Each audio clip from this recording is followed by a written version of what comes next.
విలువతో కూడిన విద్య చాలా అవసరం. సో మీ తల్లిదండ్రులు అలా అంటారు. నా తల్లి హీరో, నా తండ్రి నాకు హీరో. ఎందుకంటే కష్టపడ్డాడు మా నాన్న. అలా మీ తల్లిదండ్రులు కూడా మీకోసం కష్టపడుతూ ఉన్నారు. విద్యార్థులు మీరు చూడాలి.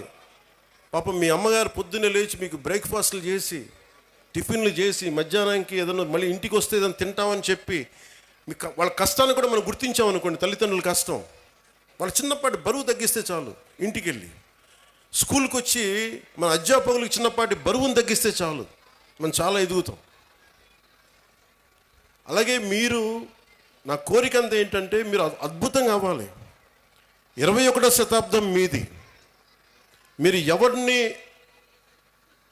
ఆచరిస్తారు, ఎవరిని చూస్తారు, మీరు వాళ్ళ తయారవుతారు.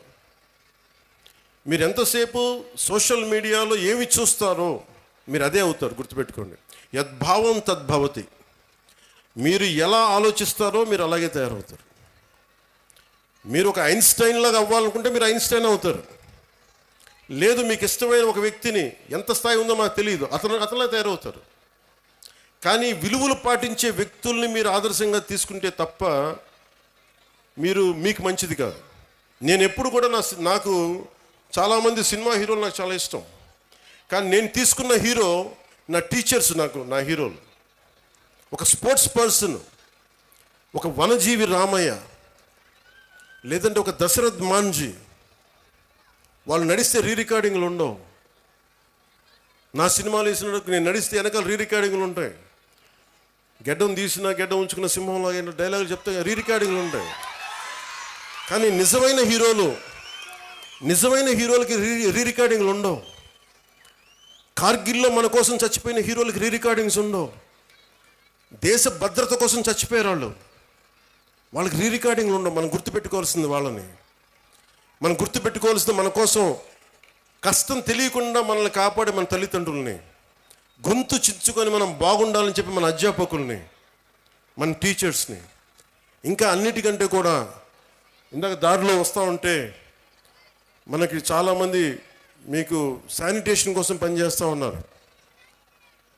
మనకి వీధుల్ని శుభ్రంగా తుడిచే మన కుటుంబం అది. మన శానిటేషన్ వర్కర్స్కి మీరు గౌరవం ఇవ్వండి. అలాగే జపాన్ లాగా, నేను చిన్నప్పుడు మా ఇంట్లో బాత్రూమ్ నేనే కడిగేవాడిని. మా నాన్న మా అమ్మ మా చేత కడిగిచ్చేవాడిని. అలాగే మన స్కూల్ బాత్రూమ్స్ కూడా జపాన్లో స్టూడెంట్స్ బాత్రూమ్స్ వాళ్ళే కడుగుతారు. ఇక్కడ మనం వేరే వాళ్ళ చేత చేయిస్తాం.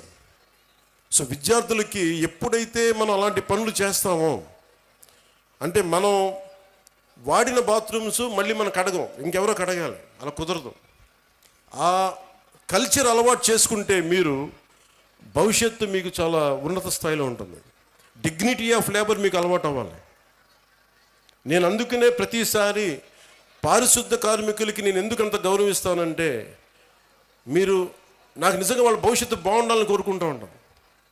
సో మీకు పనిచేసే టీచర్స్కి కానీ, వాచ్ సెక్యూరిటీ పీపుల్కి కానీ, శానిటేషన్ వర్కర్స్ కానీ మీరు ఒక్కొక్కసారి చిన్న థ్యాంక్స్ చెప్పండి. విద్యార్థులకు చెప్తున్నాను, మీరు మా కోసం ఇంత చేస్తున్నారు, చిన్న థ్యాంక్స్ చెప్పండి. వాళ్ళ బిడ్డలు బాగున్నారు లేదని అడగండి. చాలా గొప్పగా ఉంటుంది. మా ఇంట్లో కొంతమంది మాకు సహాయానికి అప్పుడప్పుడు ఎవరైనా వస్తే వాళ్ళ బిడ్డల కోసం నేను ఎప్పుడు నా దగ్గర ఉన్న డబ్బులు ఇచ్చేవాడిని. వాళ్ళు ఎంత ఆనందం వేసేదంటే వాళ్ళ కళ్ళల్లో డబ్బులు ఇచ్చిన తర్వాత వాళ్ళకి అది మన వైపు కాంట్రిబ్యూషన్లా ఉండేది నాకు. సో మీరు నేర్చుకోవాలి అంటే heroes are all over, not just in cinema. మీకోసం పాఠాలలో ఉన్నారు హీరోస్, సరిహద్దుల్లో పనిచేస్తున్నారు, దేశం కోసం పనిచేసి ప్రాణాలను పణంగా పెట్టి చచ్చిపోయే పోలీస్ కానిస్టేబుల్స్ ఉన్నారు, కష్టం తెలియకుండా మేధస్సుతోటి పనిచేసే కలెక్టర్లు, ఐఏఎస్ లాంటి వాళ్ళు ఉన్నారు. మీరందరూ కూడా వాళ్ళని ప్రేరణగా తీసుకొని మీరు కూడా ఉన్నత స్థాయికి వెళ్ళాలని మనస్ఫూర్తిగా కోరుకుంటూ, మీ అందరికీ బంగారు భవిష్యత్తు ఉండాలని మనస్ఫూర్తిగా తెలియజేస్తుంది. ముఖ్యంగా ఇక్కడికి వచ్చిన తల్లిదండ్రులకి ఈ సమగ్రమైన ఈ తల్లిదండ్రులు అధ్యాపకుల ఈ కలయికని మీరు మరింత బలంగా ముందుకు తీసుకెళ్ళాలని కోరుకుంటూ ఇదే చెప్తున్నాను. ఎందుకంటే సరస్వతి దేవిని పొగడాల్సిన నేల ఇది, హీరోలను పొగడాల్సిన నేల కాదు. మన కడప మున్సిపల్ కార్పొరేషన్ స్కూల్ కిందాక కలెక్టర్ గారు మాట్లాడుతూ ఉంటే దానిలో కిచెన్కి ఆధునికంగా మోడర్నైజ్ చేయాలి, సదుపాయాలు లేవు, నవీకరణ చేయాల్సిన అవసరం ఉంది అంటే నా దృష్టికి తీసుకొచ్చారు. దానికి మన స్కూల్కి సంబంధించి, మన కడప మున్సిపల్ కార్పొరేషన్ స్కూల్కి సంబంధించి ఆ నిధుల్ని ఎంత ఖర్చు అయితే అంత నేను నా ట్రస్ట్ నుంచి మన స్కూల్కి, మన కడప మున్సిపల్ కార్పొరేషన్ ఈ కిచెన్ ఆధునీకరణకి నేను డబ్బులు అందజేస్తాను. అది మీరు ఎంత అంటే అంత. అలాగే ఒక ఆడపిల్లలు అడిగారు, అక్కడ ఆడబిడ్డలు అడిగారు నన్ను, ఆ పాపలు అడిగారు, ప్రైజ్ ఇమ్మని దాకా ఒక ప్రొఫెసర్ గారు కూడా అడిగారు. మీకు ప్రశంసా పత్రాలు కానీ అలాగే మీకు బహుమతులు కానీ ఏదైనా ఉంటే స్కూల్ యాజమాన్యం నా దృష్టికి తీసుకొస్తే దానికి సంబంధించిన నిధులు, దానికి సంబంధించినవి కూడా నేను సమకూరుస్తాను తెలియజేసుకుంటున్నాను. అలాగే బస్సు ఒకటి కలెక్టర్ గారు నా దృష్టికి చాలా కీలకమని చెప్పారు.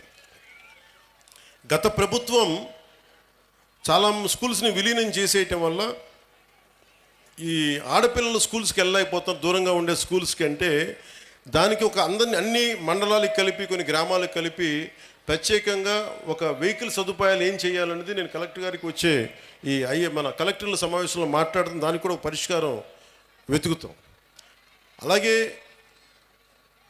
మాధవిరెడ్డి గారు చెప్పింది, చాలా స్కూల్స్ని కొన్ని పార్టీలు వాళ్ళ ఆఫీసుల్లాగా వాడుతున్నారు. అలాగే నా దృష్టిలో ఉంది, జడ్పీ ఆస్తులు చాలా వరకు ప్రైవేట్గా వాడుతున్నారు అనేది. కలెక్టర్ గారికి కూడా నేను విజ్ఞాపన ఇస్తున్నాను. నేను ముఖ్యంగా ఈ స్కూల్స్ వైఎస్ఆర్ కడప జిల్లాలో ఎవరైనా సరే స్కూల్స్కి కాకుండా ఏదైనా సరే మిగతా వాటికి వాడుతుంటే వెంటనే వాటి మీద ఒక స్పెషల్ డ్రైవ్ చేసి, ఎందుకంటే స్కూల్స్కి బిడ్డల జోలికి వచ్చేది అది ఏదైనా సరే మీరు చాలా తీవ్రమైన చర్యలు తీసుకుంటాను కలెక్టర్కి నేను సభాముఖంగా తెలియజేస్తాను. అలాగే జడ్పీ కూడా రేపొద్దున కలెక్టర్ సదస్సులో మాట్లాడి జడ్పీ ఆస్తులు ఏమైనా అన్యాక్రాంతానికి గురైనయా తిరిగి ఎలా తీసుకురావాలి, అవసరమైతే గుండా యాక్ట్ కూడా పెడతాం. ఎందుకంటే చాలా బలమైన ప్రభుత్వ ఆస్తుల్ని కానీ పాఠశాలల్ని కానీ ఏదైనా సరే ప్రైవేట్ వ్యక్తులు కబ్జా చేస్తే we will open up, they will be booked under goonda act, గుర్తుపెట్టుకోండి. ఎందుకంటే ఇది కడప రాయలసీమ తెగింపున్న నేల, చాలా బలమైన నేల. మీరు ఇక్కడి నుంచి ఉద్యోగాలు సంపాదించి ఇక్కడ చదువుకొని మీరు ఇక్కడే ఉద్యోగాలు రావాలి, మీకు వర్క్ ఫ్రమ్ హోమ్ జరగాలి. దానికి మీరు ఏం చేయక్కర్లా, మీరు బలంగా బయటకు వచ్చే రోడ్ల మీదకి రండి సమస్య వచ్చినప్పుడు. మిగతాది మేము చూసుకుని నాకు ఇవ్వాల్సినది ఒకటి ఇవ్వండి మాకు చాలు.